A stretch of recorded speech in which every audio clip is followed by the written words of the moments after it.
It's really great coming to events like this and meeting lots of new people. But there's always this one question people ask me when I'm getting to know them. They say, "So, where are you from?" Well, my dad was born and raised here in Brisbane, and my mum is from Penang in Malaysia. Like my dad, I was born and raised locally, and now I'm about to start my PhD looking at food media and how it can influence our relationship with food. Now, if you've ever been to Malaysia, you're probably sitting there thinking, "Oh man, your mum must have cooked you the best food when you were growing up." Yeah? No. Think of this, all the Asian ladies in the world, and the one who's my mum doesn't like cooking. So it wasn't until I travelled to Malaysia, about 6 years ago now, that I was able to really start to understand and experience the rich food culture of that part of my family. But then fast forward a few years to 2012, and I was just starting out on my research journey. We were asked to think about who we are as a researcher. And this is where I started to join the dots between that trip to Malaysia, my lifelong fascination with cooking shows, and my desire to make these shows the focus of my research.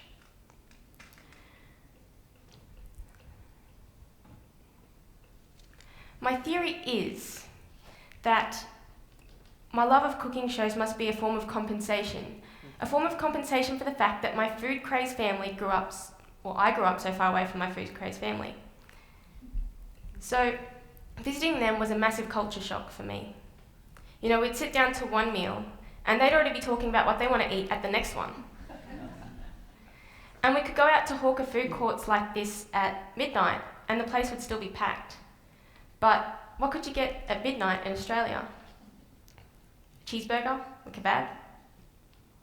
So having had these experiences while growing up, and now researching food media and food culture, it's becoming increasingly apparent that in order for young Australians to truly thrive and prosper, we need to be more mindful about our relationship with food. Because it seems no matter where you turn, someone else is saying, "I've got the ideal approach to food. I've got the ideal approach to eating." And these ideas might be based on health, about making a social statement, a political statement. It might just be about trying to project a certain image of yourself through what you eat. So we're taking in all of these messages, right? But how are we actually responding to them? How are we responding to them in our supermarkets, in our kitchens, and at our dinner tables? I was standing in the freezer aisle of a local supermarket with one of my research participants, and she stopped and she looked at me. She said, "You know what, I never really thought about all this stuff that I buy until now I've got you standing here asking me about it." And that's just it, isn't it? We're so busy that shopping, cooking, and eating, it becomes habit, it becomes instinct. And that's kind of scary. Because eating is one of the most important things that we can do every day to live and function, yet we treat it like another chore that we don't want to think about. So, the conversation I want to create with you today is about food lifestyles. What is your food lifestyle? Now, starting this conversation about food lifestyles is really important to my idea of the new Australian dream, because as our population grows to an estimated 46 million by the year 2075, what we're eating is either going to keep us healthy or place more strain on our health system. But health is only one influence over our food lifestyle. Think about this. Do you consider yourself a sophisticated foodie who enjoys fine dining restaurants? Maybe you enjoy a green smoothie in the morning before you head off to the gym. Perhaps it's easier to just pick up fish and chips on the way home from work. Or maybe you're one of those lucky people who can still sit down for Sunday roast with their family. But you might be sitting there thinking, "Well, I don't fit into one clear food lifestyle." Or you might be thinking, "Well, I don't know what the right food lifestyle is." And it's no wonder. Let me give you an example. So in the last year, there's been a lot of debate in the media about the consumption of sugar. About this time last year, Sarah Wilson released this book, I Quit Sugar. And as the title suggests, Wilson touts the benefits of a completely sugar-free diet. As part of her 8-week program, she even recommends that participants don't eat fruit for 6 of those weeks. But then, in November of last year, a nutritionist named Cassie Platt released this book, Don't Quit Sugar. But wait, there's more. You might recall stories in the news about the lifestyles of Australian fast bowler Peter Siddle and blogger Lonnie Jane Anthony. And as you can see here, they both embrace a fruit-filled diet. And it was reported that they eat more than 10 bananas a day. So with all of these conflicting messages out there, it's no wonder we're confused. But like I said before, health is only one influence over our food lifestyle. Gourmet food and fine dining is another popular trend. The research I conducted with people who watch cooking shows led me to establish this idea of the everyday foodie. I found that food media has influenced us to expand our culinary horizons. It has made us more discerning about what we eat and more knowledgeable about chefs and restaurants. Now, everyday foodies aren't necessarily your typical middle-class foodies, but watching cooking shows has opened our eyes to this new lifestyle that we see as desirable. So while we may not be at the farmers markets every weekend, or we may not have hundreds of dollars to spend at fancy restaurants, we're attempting to embrace this foodie lifestyle. So, we're getting food messages through our phones, from magazines, through our tablets, from the newspaper, from cookbooks, and on television. And there are two key reasons why being aware of all these food messages and all these food trends is important to the new Australian dream. Firstly, food is linked to almost every other aspect of life. And first and foremost, food is about health and survival. In some countries, we know that they don't have enough to eat, but here, we've got too much. In 1995, the Australian Bureau of Statistics reported that 56.3% of Australians were overweight or obese.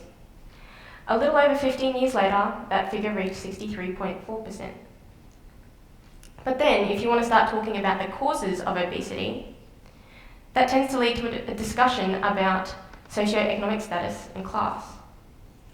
But I'll come back to this food-money relationship later.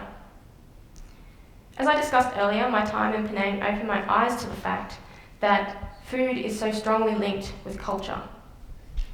My supervisor, Jason, pointed out to me that food is this wonderful vehicle through which migrants have gained a level of acceptance after moving to Australia. He likes to start telling me these stories, and they begin with the phrase, "when I was a boy." And when Jason was a boy, growing up in the 1980s, he said that garlic was still considered an exotic ingredient. He said that spaghetti bolognese, which is my favourite meal, was also still considered exotic. I'm not sure that we truly embrace multiculturalism yet, but I know that we certainly appreciate international cuisine. At my local shopping centre in the food court, the only outlet that's been there for all of my 22 years, apart from the McDonald's and the Carvery, is the good old Chinese takeaway. And that same family have owned it for all of these years. But who knows what Australia's menu will look like in another 22 years, or in another 61 years when we're expected to reach that 46 million population figure. The second reason we need to be mindful about our relationship with food is because it's one that carries with it many contradictions. I was interviewing a family about their food habits, and the teenage daughter said to me, "Oh, I want a milkshake diet because I'm trying to lose some weight." And I said, "Okay, fair enough." But as the interview went on, she started to make exceptions. Her mum was going to make her these ham and cheese scrolls that she was going to take to work for lunch, but then she was going back on the shakes. And then throughout the interview, I noticed that other members of the family were poking fun at her for eating Doritos. But you know what? We all do that kind of thing. I know one day I'll be at, oh yeah, I'm on a health kick, but then the next day I suddenly appear at the fast food drive-thru. Another thing we need to do is start questioning popular wisdom and generalisations about food. And I'm coming back now to that idea of food, money and class. I've seen parents walking their kids to school with a paper bag with their breakfast in it and the golden arches that put it on the side. And at first I sympathise with them. I was following that thinking that, well, fast food's always just cheaper, easier. But is it? I bought this serve of hotcakes and a hash brown from said fast food restaurant. That cost me $6.50. That same morning I went to a fruit shop and I got this tub of organic yogurt, a mango and a banana for $6.55. Okay, so at this point, the fruit shop is still a bit more expensive. But if I want an orange juice with my fast food meal, hello, that's $7.40. So that old argument that fast food is always cheaper doesn't necessarily add up. So, while we've got government, nutritionists, dietitians, and celebrity chefs saying, cook this, eat that, dine at this restaurant, buy produce from these markets, I think it's time that we stop for some careful reflection. We need to think about what we eat, question why we eat it, and then we need to learn more about food before we try and change anything. Because trying to define our approach to food is so difficult. Food is about so much more than just what you eat. It's about our families, our culture, it's about our standing in society, and of course, it's about our health. With so many claims out there to have found the perfect food lifestyle, I think it's time that we just chew a little bit more slowly and we think about what we eat and why we eat it.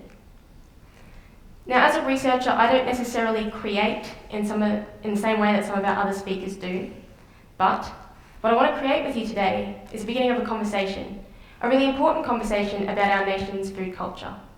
So for all of you in the audience and all our friends watching online, let's carry on this conversation. Let's talk about food. What's in your fridge right now? Why did you buy those items? What is your food lifestyle?